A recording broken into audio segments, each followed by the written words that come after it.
Baik, bismillahirrahmanirrahim. Innal hamdalillah nahmaduhu wa nasta'inuhu wa nastaghfiruh wa na'udzu billahi min syururi anfusina wa min sayyiati a'malina may yahdihillahu wa huwal muhtadi wa may yudlil falan tajida lahu waliyyan mursyida. Asyhadu an la ilaha illallah wahdahu la syarika lah wa asyhadu anna Muhammadan abduhu wa rasuluhu alladzi la nabiyya wa la rasula ba'da. Ikhwah sekalian, kita bersyukur kepada Allah Subhanahu wa taala. Pagi ini kita kembali berjumpa atas izinnya untuk kembali mengaji natsir, yakni menyimak, mengambil pelajaran, mengambil hikmah, mengambil faidah dari pemikiran dan perjuangan beliau. Dan barangkali di hari terakhir bulan suci Ramadan ini kita bisa tuntaskan untuk mendaras, menyimak beberapa nasihat dari beliau rahimahullah ta'ala. Saya akan kutip beberapa risalah, beberapa nasihat Buya Natsir yang terdapat dalam buku The Secret of Natsir, menghimpun yang terserak sikap dan ucap Buya Natsir rahimahullah ta'ala. Ini buku terbaru yang disusun oleh pemuda Dewan Dakwah. Saya sebagai penyunting dari buku ini mengambil banyak buku-buku Buya Natsir dan buku-buku yang berbicara tentang Buya Natsir, lalu saya pilih mana kira-kira pesan-pesan beliau yang terpenting, meskipun tentu saja pesan-pesan beliau semuanya sangat penting. Namun kalau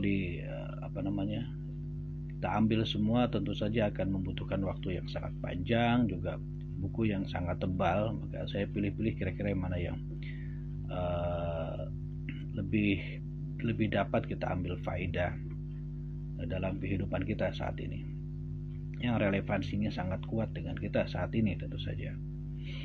Dan itu kemudian dari sekitar 40-an buku yang saya kaji, sekitar 27 buku saya ambil, lalu saya pilih beberapa bagian, kemudian disatukan dalam buku ini, The Secret of Natsir ini.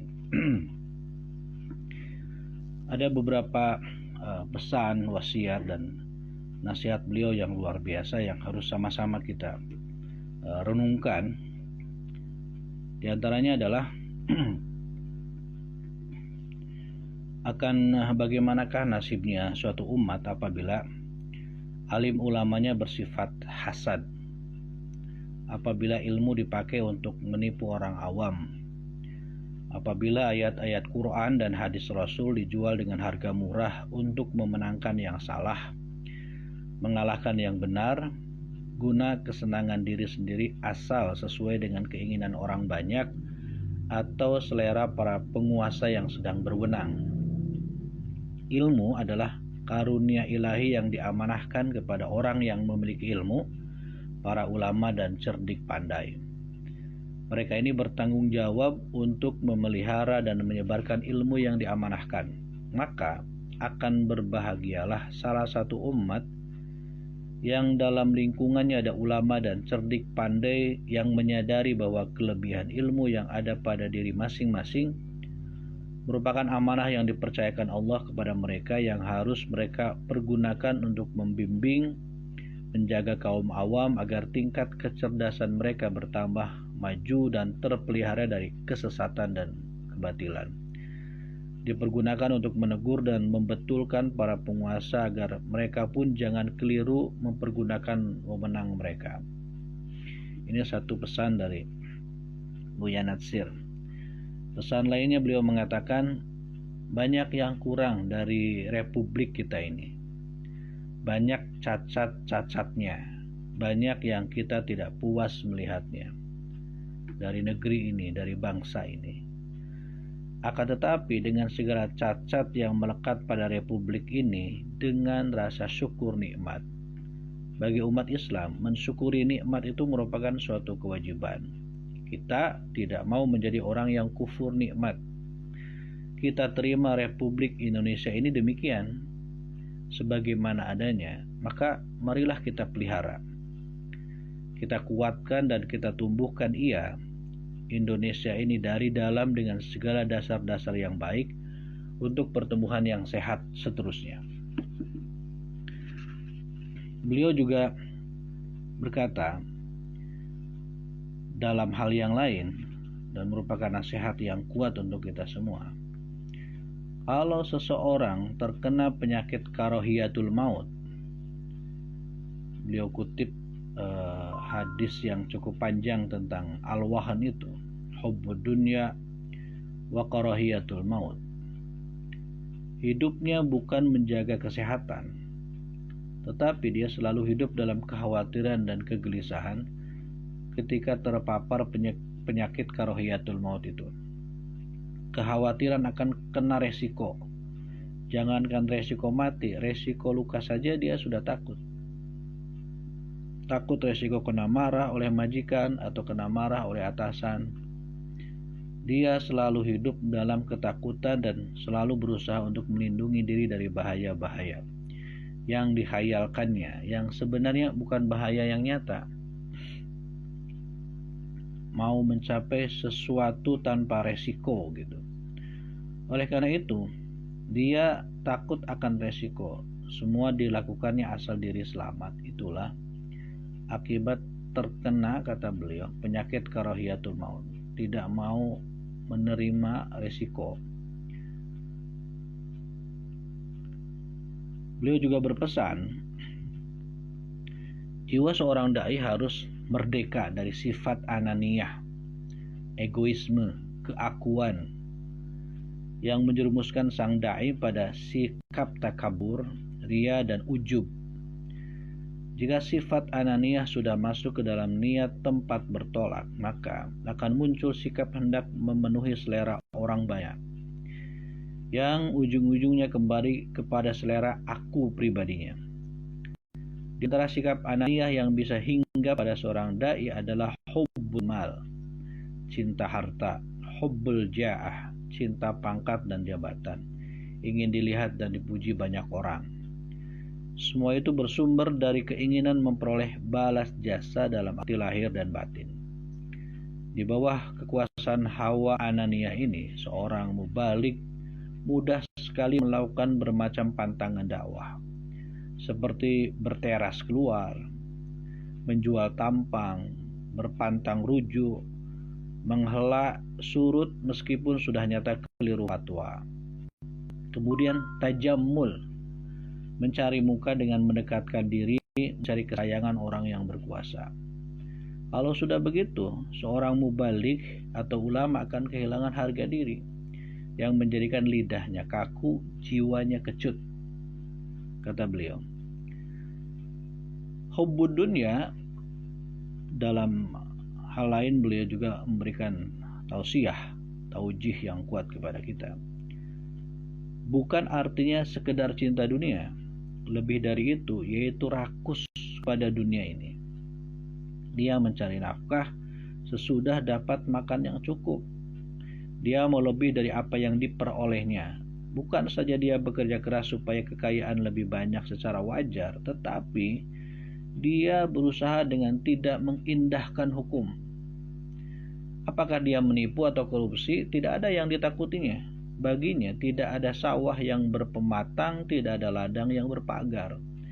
Asal selera lepas, segala macam jalan ditempuhnya.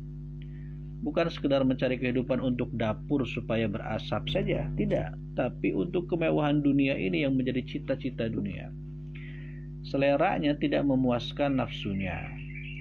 Ibarat orang minum air laut, makin diminum makin haus. Dia ingin mencari kepuasan terus-menerus dengan tidak memperdulikan halal dan haram. Itulah yang dinamakan hubbud dunya.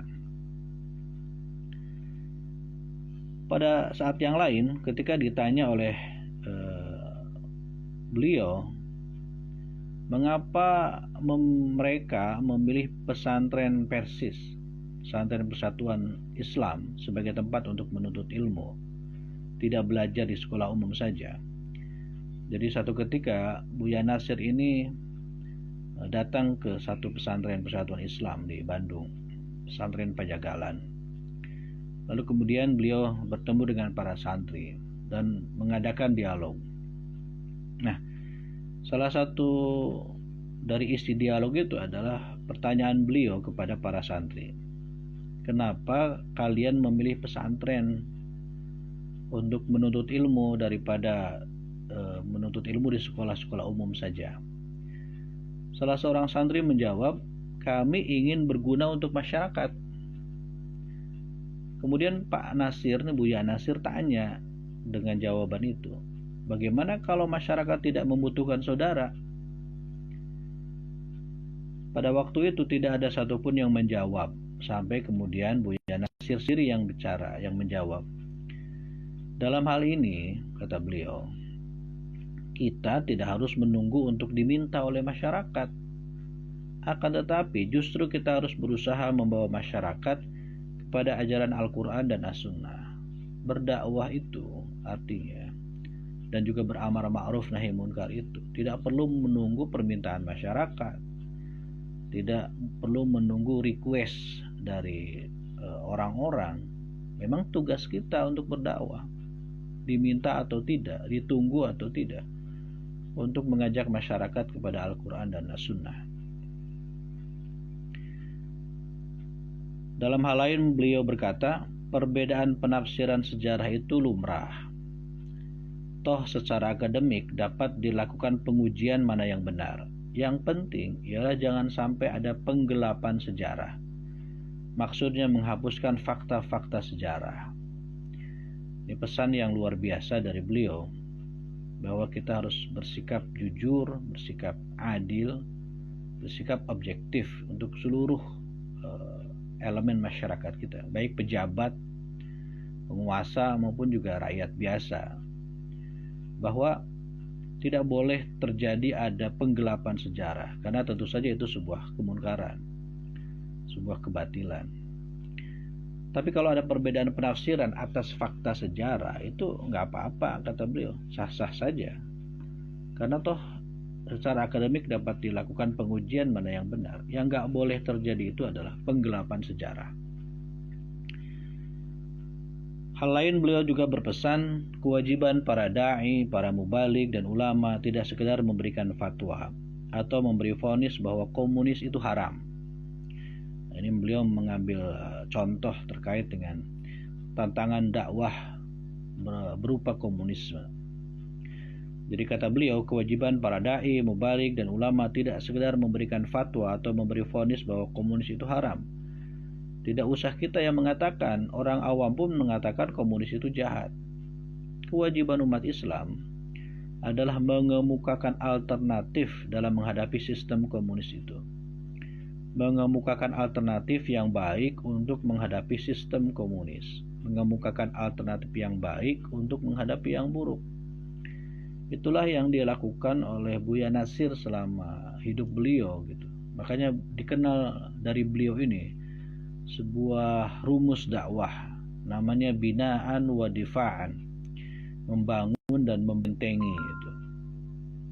Jadi kita harus membangun dakwah ini dengan amar ma'ruf dan lain sebagainya, dan difa'an, membentengi hasil-hasil dakwah, upaya-upaya dakwah dalam bentuk nahyu anil munkar dan lain sebagainya gitu. Seperti kita menanam padi, katakan di sawah, kita menanam lalu kemudian memupuk dan lain sebagainya agar tumbuh baik padi tersebut. Tapi kita juga harus menghindarkan padi itu dari penyakit-penyakit, dari wereng, dari hama. Lalu kita juga kasih obat dan lain sebagainya dari rumput-rumput liar, agar terjaga, terbentengi padi ini dari kerusakan. Jadi binaan wa difa'an. Itu yang beliau usahakan selama hidup beliau dalam pelaksanaan tugas-tugas dakwah. Jadi beliau ini membangun dakwah, tapi juga membentengi dakwah ini. Dengan cara apa? Seperti membangun dakwah di masyarakat agar masyarakat memiliki akidah yang benar, tidak terpapar oleh isme-isme yang jahat dan merusak seperti halnya komunisme. Tapi kan masyarakat ini tidak bisa hanya cukup dengan larangan-larangan gitu, peringatan-peringatan. karena mereka juga membutuhkan sesuatu untuk hidup, katakan. Maka beliau berikan solusi-solusi, alternatif-alternatif agar mereka tidak tergiur terhadap ajaran-ajaran komunisme. Beliau juga berpesan, satu masyarakat yang rasa tanggung jawab para anggotanya sudah tumpul, domirnya sudah bisu karena sudah biasa digembalakan dari luar, bisa dihalau ke kanan dan ke kiri, dan bisa memulangkan segala-galanya hanya kepada yang berwajib dengan segala alat-alat kekuasaannya. Masyarakat yang begitu pada suatu ketika pasti akan terbentur kepada suatu yang tragikomis, yang tragis, kata beliau, yaitu di mana polisinya dipolisii, sipirnya atau penjaga penjaranya disipiri, perlu diadakan pengawas atau atas pengawas, dan pengawas dari pengawas itu pun perlu diawasi. Nah, ini tragis, kata beliau. Lalu semua lapisan berpartisipasi dalam melakukan pelanggaran besar ataupun kecil.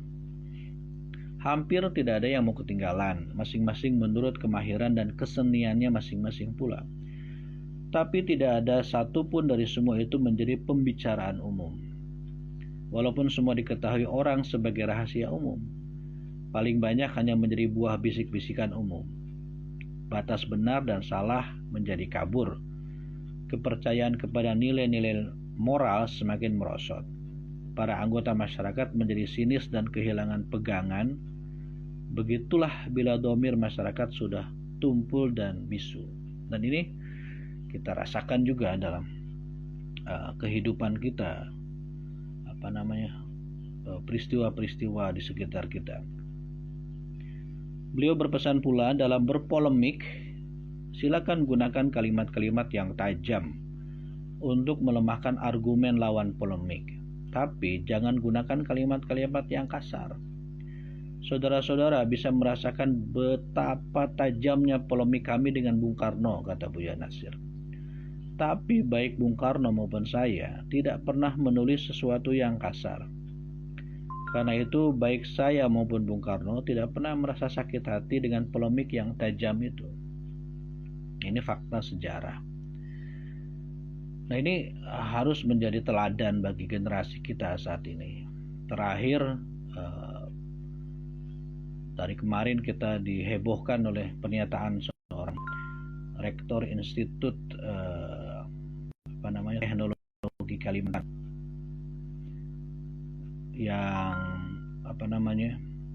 berbicara soal open mind gitu, open minded, berbicara soal keterbukaan, berbicara soal hal yang nampak seperti akademis dan ilmiah, tetapi justru dia bersikap rasis dan fasis, ya. Namanya Budi Santoso Purwokartiko, ya, kalau tidak salah.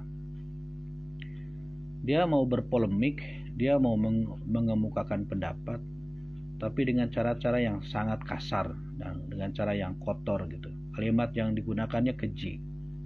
Dan ini tidak dicontohkan oleh para pendiri bangsa ini. Padahal beliau adalah seorang pemegang kursi keilmuan lah, boleh dibilang begitu, seorang profesor yang semestinya sudah selesai untuk urusan memilih diksi, memilih kata, memilih kalimat, agar kemudian bisa dengan mudah diterima oleh masyarakat, juga terutama oleh kalangan intelektual. Tetapi ternyata tulisannya tidak menggambarkan tingkat keilmuannya, tidak menggambarkan tinggi gelarnya gitu. Bagaimana dia bisa bersikap rasis dan fasis, mengucapkan kalimat-kalimat yang kotor dan keji kepada para muslimah gitu, salah satunya. Ternyata ada banyak sekali kalimat-kalimat kebenciannya gitu di akun Facebooknya itu, yang mengatakan bahwa mahasiswinya itu hebat lah begitu, karena tidak mengenakan penutup kepala ala manusia gurun, kata dia. Jelas ini kebencian yang sangat nyata dalam hatinya itu kepada Islam. Dan bagaimana mungkin ada orang yang hidup di sebuah negeri yang menjadikan konstitusi itu adalah bersumber salah satunya dari hukum-hukum agama dan nilai-nilai agama yang Pancasilanya berfondamen terhadap ketuhanan yang Maha Esa, yang dasar negaranya sesuai pasal 29 ayat 1 adalah ketuhanan yang Maha Esa. Tiba-tiba ada orang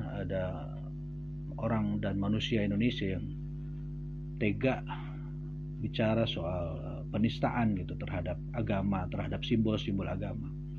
Nah, semestinya ini tidak dibiarkan manusia-manusia yang seperti ini, agar menjadi pelajaran bahwa negeri ini diatur oleh hukum dan setiap orang sama kedudukannya di dalam hukum gitu. Nah, ini dia harus belajar kepada Bung Karno, kepada Buya Natsir, kepada para tokoh dahulu. Sekeras apapun polemiknya, sekeras apapun ketidaksetujuan atas sesuatu, tidak akan menggunakan kata-kata yang kasar dan kata-kata yang kotor gitu. Kemudian Buya Natsir memberikan nasihat bagi seorang mubalik bahwa suatu kali dia melangkahkan kaki ke dalam gelanggang dakwah, maka semua mata dan telinga di sekitarnya tertuju kepada pribadinya, kepada tingkah lakunya, kepada sifat dan tabiatnya, ringkasnya kepada apa yang disebut hidup pribadinya. Boleh dikatakan bahwa semenjak itu dia sebenarnya tidak lagi mempunyai hidup pribadi dalam arti yang lazim dipakai untuk orang lain. Semenjak itu dia menjadi milik masyarakat, seorang public person dalam arti yang luas. Dia tidak bisa bersikap turut saja perkataanku, jangan pedulikan bagaimana aku dan apa yang dilakukan di samping itu. Tidak. Andai kata ada satu fungsi lain di mana yang bersangkutan bisa bersikap begitu, kedudukan sebagai seorang pendukung dakwah tidak mengizinkannya berpendirian demikian. Jadi sudah melekat gitu. Kalau dia dai mubalik, maka dia sudah menjadi milik masyarakat. Tidak bisa dipisahkan antara ucapannya, sikapnya, dengan kedudukannya, dengan statusnya di masyarakat, dengan hal-hal lain yang dia lakukan gitu. Orang akan tetap mengaitkan dia dengan statusnya gitu sebagai seorang dai. Seperti Budi Santoso Purwokartiko itu, yang kampusnya kemudian cuci tangan lah seolah-olah seperti itu, bahwa yang disampaikan oleh Budi ini adalah pernyataan pribadi, tidak berkaitan dengan kampusnya itu. Tidak bisa. Berarti itulah gambaran dari apa yang terjadi, dinamika keilmuan, dinamika pendidikan, dan orientasi pemikiran yang dihidupkan di dalam kampus tersebut gitu. Kalau rektornya saja bicara seperti itu, kita tidak bisa membayangkan bagaimana corak pikiran para dosennya, corak pikiran para mahasiswanya. Saya kira mudah-mudahan di antara para dosennya itu menolak pernyataan keji dari rektornya gitu, juga mahasiswa-mahasiswinya gitu.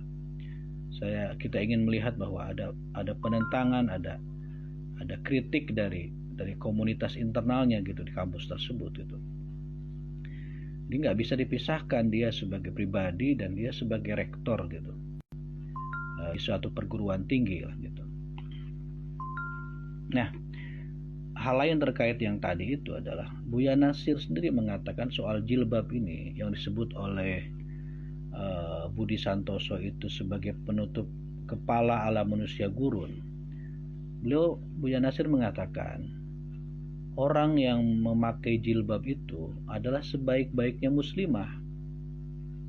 Jadi perempuan yang menggunakan jilbab adalah sebaik-baiknya muslimah. Tapi wanita yang tidak menggunakan jilbab jangan dibilang nggak baik, kata beliau. Coba, luar biasa sekali. Beliau ini seorang ulama, tokoh Islam.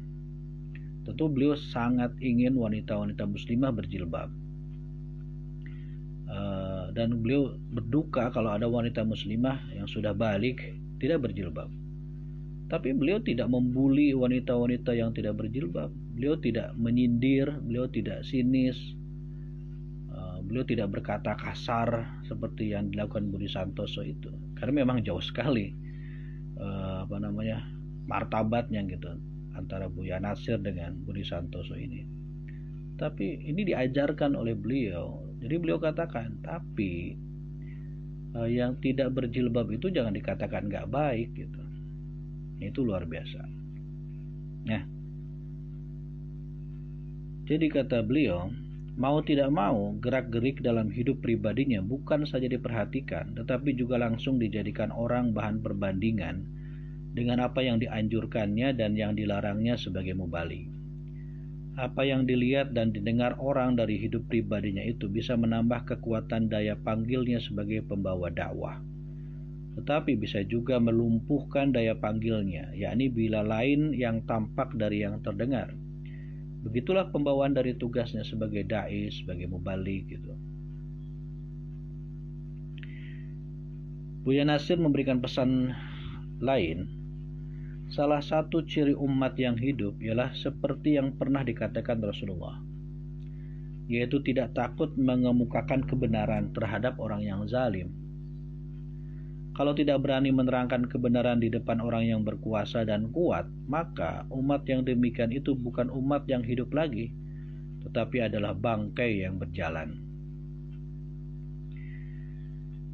Tugas para dai ialah menyampaikan kalimat hak dengan cara hasanah yang mengandung hikmah dan kebijaksanaan.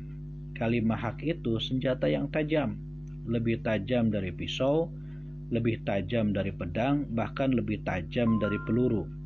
Sasaran tembakannya adalah jiwa manusia. Apakah artinya kita beragama kalau dia tidak hendak dipakai untuk menentukan mana yang hak dan mana yang batil? Ini tepat sekali apa yang beliau sampaikan ini. Jadi apa artinya kita berislam, kita meyakini sesuatu, kita beragama, kalau tidak dipakai untuk menentukan dan membedakan mana yang hak dan mana yang batil? Justru kan diturunkannya agama ini, adanya Islam ini kan, untuk kita dapat memisahkan mana yang benar, mana yang tidak. Tapi jadi aneh kalau kita mengaku beragama, tetapi kita malah bertoleransi kepada yang batil gitu, malah menghindarkan diri dari yang hak gitu. Jelas itu tidak benar. Buya Nasir mengatakan Islam tidak menyuruh atau membiarkan pemerintahan negeri diserahkan kepada orang-orang yang penuh dengan khurafat, takhayul dan maksiat. Islam menyuruh kita hati-hati memilih ketua dan pemimpin. Ini pesan beliau, bahwa Islam tidak memberikan rekomendasi, tidak mengarahkan suatu pemerintahan, suatu kekuasaan itu diserahkan kepada orang-orang yang percaya kepada khurafat, kepada ketahayulan, kepada mistik. Islam justru menyuruh kita hati-hati memilih ketua dan pemimpin. Nah, berarti salah satu syarat bagi kita untuk memilih pemimpin atau ketua, kata beliau, adalah pemimpin yang terbebas dari ketahayulan, terbebas dari kepercayaan terhadap hal-hal yang mistik, terbebas dari khurafat. Artinya sebaliknya, kita harus memilih pemimpin yang dia punya tauhid yang benar, ibadah yang selamat, akhlak yang baik, yang terbebas dari tahayul dan khurafat, kepercayaan-kepercayaan kepada mistik, kepada hal-hal yang berbau kesyirikan. Kemudian juga beliau berpesan,